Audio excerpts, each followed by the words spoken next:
Hey,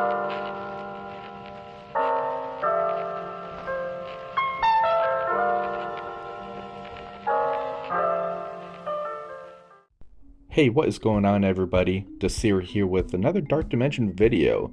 My previous Dark Dimension video, the nodes were not live yet, so we didn't really know who we were going against and how we would best prepare for it. But now that it's been about a week and a half, I wanted to do this video because I made a lot of changes as far as how I'm going to approach it, how to pivot between characters if you do need to, and what the best route may be to go for this.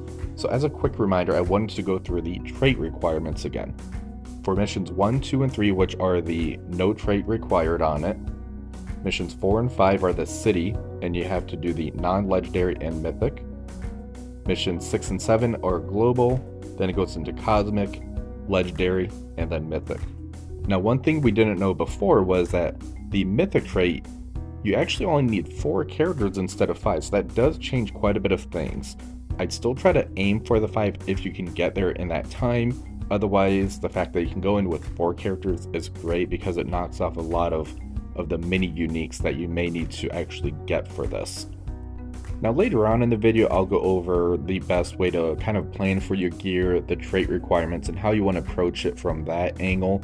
But for now, let's start with the starting 5 characters that we want to look at for Dark Dimension 7, because I think that's going to kind of set the tone for how we're going to approach Dark Dimension 7 as a whole. This is the starting 5 characters I plan to take into the Dark Dimension 7 no restriction section. I have Super Skrull and Apocalypse, who are the 2 best characters in the game outside of Mephisto. They're so impactful to your roster that it's very important that you gear them up earlier rather than later. If you wait until you actually get to the Mythic section, you're losing out on a lot of benefit that you could have had earlier on. So I feel that it's better to just go right in with them right away. Black Knight's kind of in that same boat. He's about the 3rd best or 4th best if you count Mephisto in the ranking order. So I want to make sure I get good use out of him as well. Outside of those 3 characters, I'm looking at Vulture and Robbie Reyes. They're going to be in my city section. Robbie is very impactful. I still use him in Arena, I use him in War, and in Cosmic Crucible. Vulture, I use him in War and Cosmic Crucible as well, so I want to make sure I can get good use out of them. Now Kang, he is on my bench because I'm not sure if I want to take him into the starting 5 or take Vulture. Now, depending how Season 7 of Cosmic Crucible starts playing out to where if I feel I need a Gear 19 Kang, he will take over that slot for Vulture. So he's kind of on that bubble to where I can kind of wait for the city, because if I get Robbie done, I'll have 1 city character. Whereas if I get Vulture and Robbie, I'll have 2 and I only need to gear up 3 more to get into that section.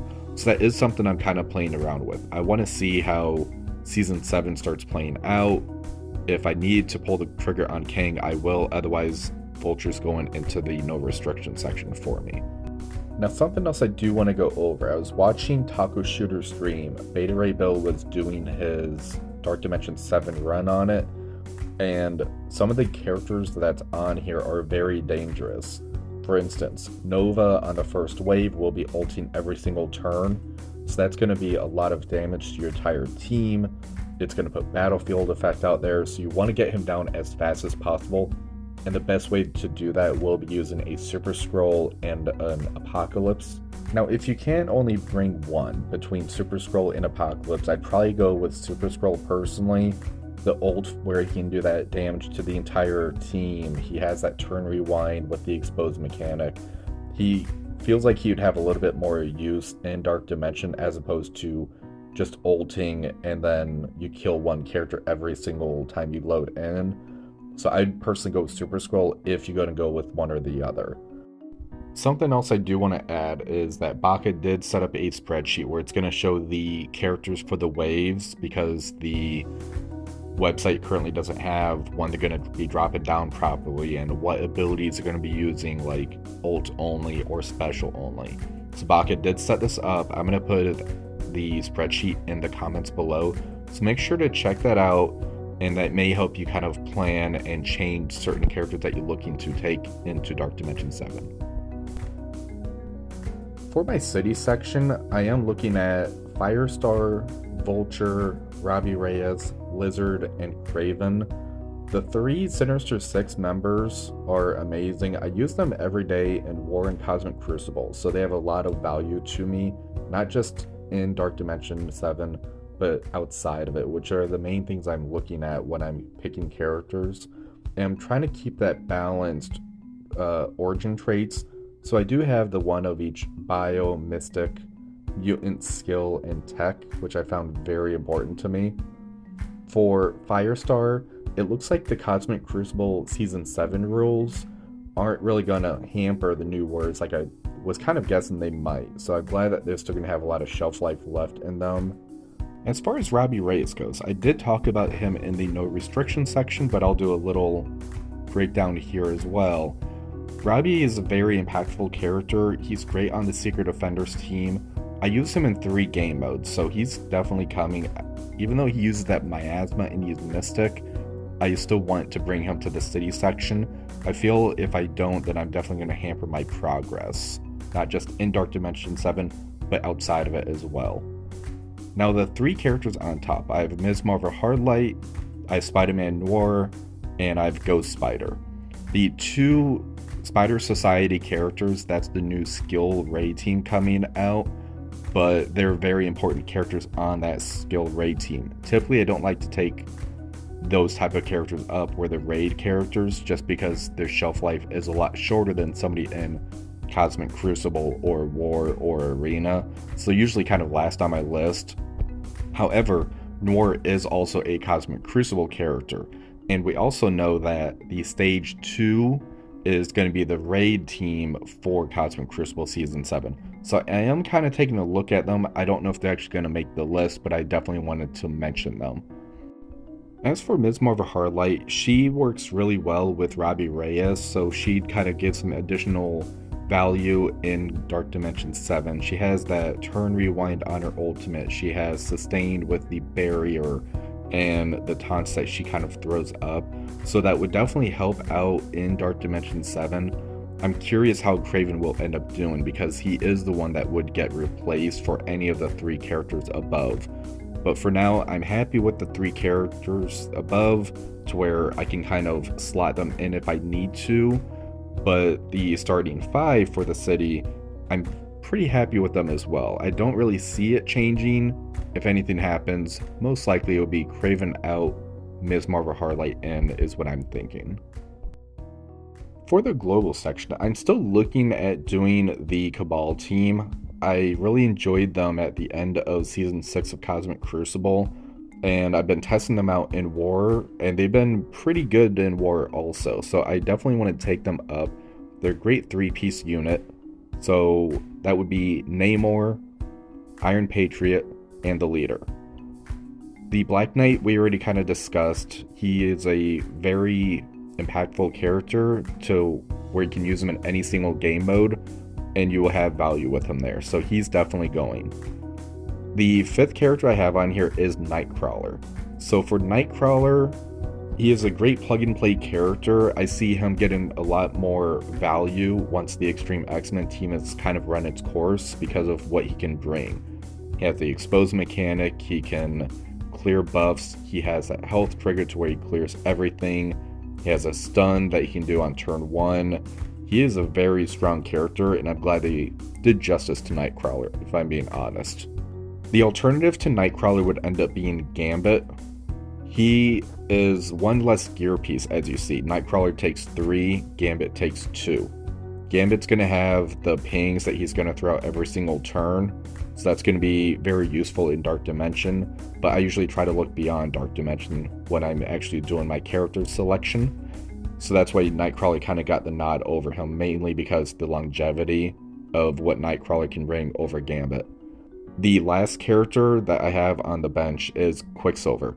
I really do want to bring him in. I love Quicksilver in Dark Dimension 6. His abilities for what he can bring to a team, how anytime he dies and then you go back into the node, he has his abilities reset because of the no revive mechanic. So when you bring him back, he's going to have all of his abilities pretty much ready for you.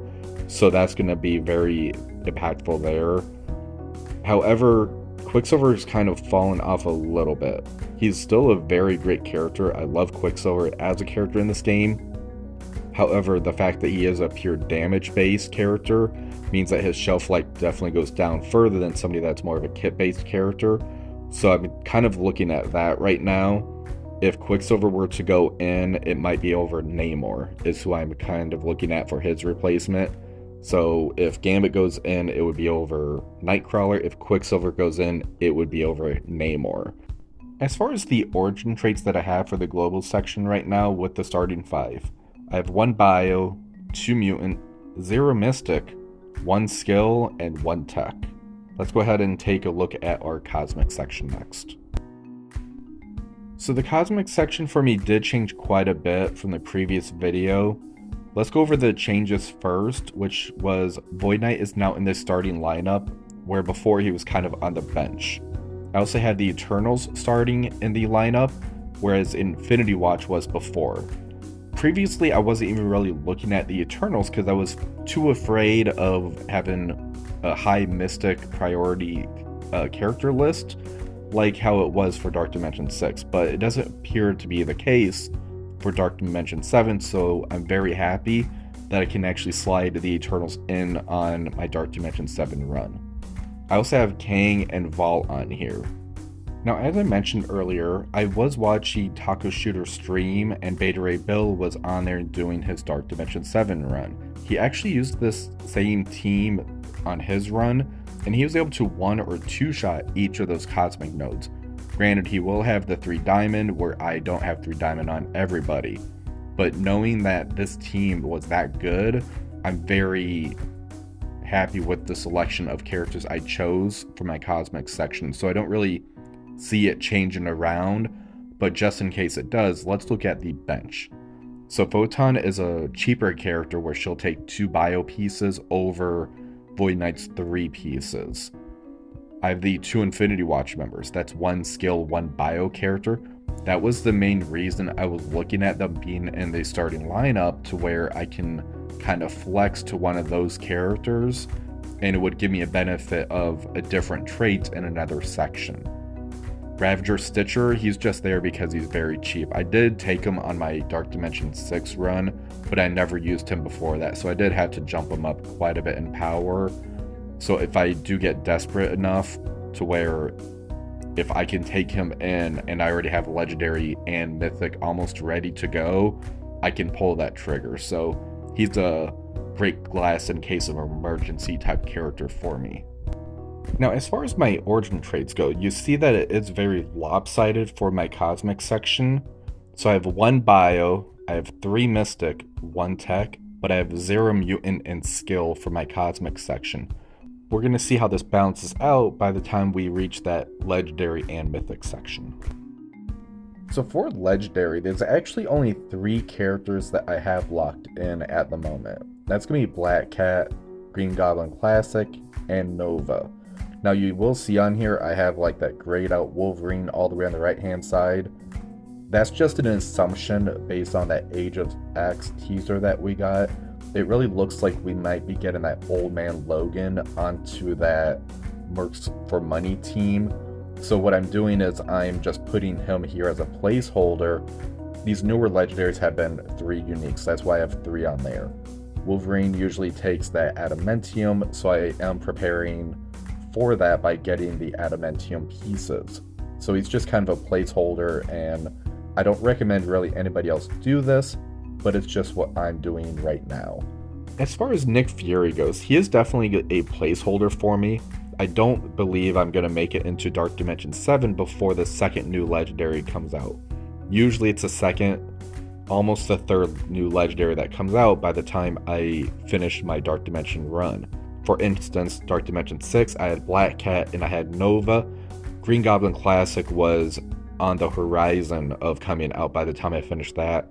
That's how I'm thinking Dark Dimension 7 is going to be for me as well. So whoever the new legendary is, they're going to fill that Nick Fury spot. And I'm really hoping it's either a skill-based character or maybe a mystic-based character would be interesting as well, since we haven't had a new mystic legendary in a while. Now, as far as Phoenix goes, I don't believe she's going to make the cut for my starting legendary lineup. She did just get that rework, however, it hasn't been as impactful as I hoped it would have been. She currently is on my Ward defense team and a Cosmic Crucible defense team. I'm not really getting much value out of her that I was really hoping that they would have given her, so I don't want to just take her because of Dark Dimension. However, in Dark Dimension, she's a very good character because she has that health steal after you kill her, so it's a guaranteed life steal for percentile damage, which is very huge in Dark Dimension. So we'll see what happens, but I don't see her making the cut. I see the 3 current legendary characters and the 2 new ones, whoever they are. That will be my legendary team. As far as the origin traits go, with this current setup, it's 1 bio, 1 mutant, 2 skill, 1 tech. So it's all going to depend on who those 2 new legendaries are for what it's going to set at. Now for the Mythic section, you see there is only the 4 characters on the bottom. That's because they did make that change where you only need 4 characters to get into those last 2 Mythic nodes, which I find very helpful to us, to where you don't have to waste gear if we don't need to. The characters I'm looking at are Kestrel, Super Skrull, Apocalypse, and Dorm. Super Skrull and Apocalypse, I mentioned I was going to take them up as the first 2 characters to gear tier 19 because they are going in that no trait section for me. As far as Kestrel goes, she's a great plug-and-play character. She's currently used in War, Cosmic Crucible, and Raids with that Pegasus team, which Pegasus end up being a phenomenal team. They can take such a beating and rebound back to just hit you right back in the face. For Dorm, I feel that he would bring more value than Doom, mainly because he has a revive once mechanic that Super Skrull and Kestrel can take advantage of. His special has that trauma stun, and Dorm also is able to do that heal with his ultimate. So I do feel that Dorm is the better character.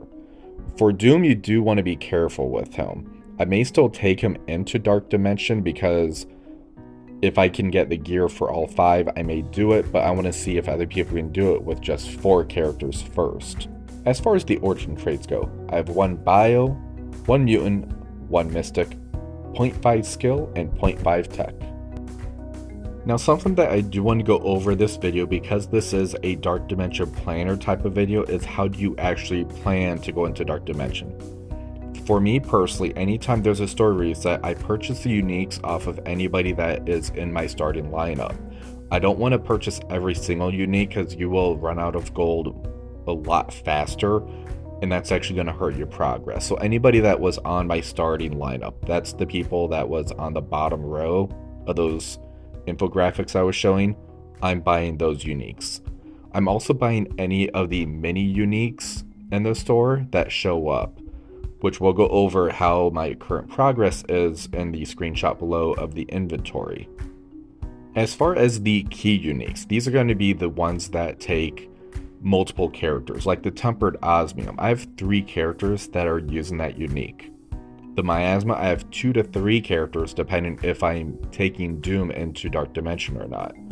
I have 2 for the Alien Spores, 2 for the Astral Energy, and 1 to 2 for the Arcane Tome. The reason it's 1 to 2 is Black Knight takes it and Mephisto takes it. So I'm planning it as 2, but realistically it's only 1 to actually get into Dark Dimension. Now one other thing that I do want to bring up that you want to purchase in the store would be the health catalyst. Every Dark Dimension has a catalyst that's going to be a bottleneck for you. One of those was a damage catalyst before, there was a focus catalyst before. This one here is a health catalyst. So make sure you're purchasing those as well, so that way you don't fall too far behind on your Dark Dimension progress. For the origin traits, I made it very balanced out, which I was pretty surprised it became this balanced. I have 5 bio, 5 mutant, 5 mystic, 4.5 skill, 4.5 tech. So it's very balanced, and I like how it is that way. I'm really hoping that those legendaries do work out in my favor to where it's not too lopsided one direction or the other. Now, as far as the mini uniques goes, this is how many gear pieces require those set pieces. So for instance, Bio, I have 17 gear pieces that I need to equip for. Mutant is 16, Mystic is 17, Skill is 16, and Tech is very light at only needing 12 pieces, which that basically tells me I don't really need to worry about Ravager Stitcher, but he's still there for that in case of emergency. And the last bit of information I want to cover on this was my current progress of my Crimson Gear inventory. I took a screenshot shortly after the raid season ended of just my uniques and my mini uniques, so you can kind of see how my progress currently is going. My Alien Spore count, I'm currently at 9, so I'm doing very well in that. My Gamma, I'm currently at 5. My Miasma, I am behind on. I only have 4 Miasma pieces, whereas something like my Tempered Osmium, I'm currently at 9 pieces of that. So I am falling behind in certain areas of it, but other areas I am excelling in that. As far as the mini uniques goes, there was a reward that we had for a leaderboard where we got about 30 of each of the mystics. So that's why my mystic is pretty high up there at a 62 and a 74. But on average, I'm hanging around 20 to 30 range on several of them. However, I'm behind on my bio. My bio is currently at a 17 and a 15, so I'm hoping that starts picking up, so I start throwing equipment on Super Scroll and Apocalypse. Hopefully this information was very helpful to you, so you can kind of see how I go about my Dark Dimension planning. When the new characters comes out after the Spider Society, I'll do another video. So anytime there's like a new patch update where we get new characters or anything, I'll do another video so you can kind of see my progress and thought process on why I might pivot from one character to another, and you can see where my inventory progress is going as well. I'm hoping that this was very helpful to you and you at least got something away from it. If there's anything that I missed or anything that you have questions on, make sure to put it in the comments section below. I'll reply to you and I'll stay engaged with all of you. As always, please like, share, and subscribe to the channel. Have a wonderful rest of the day.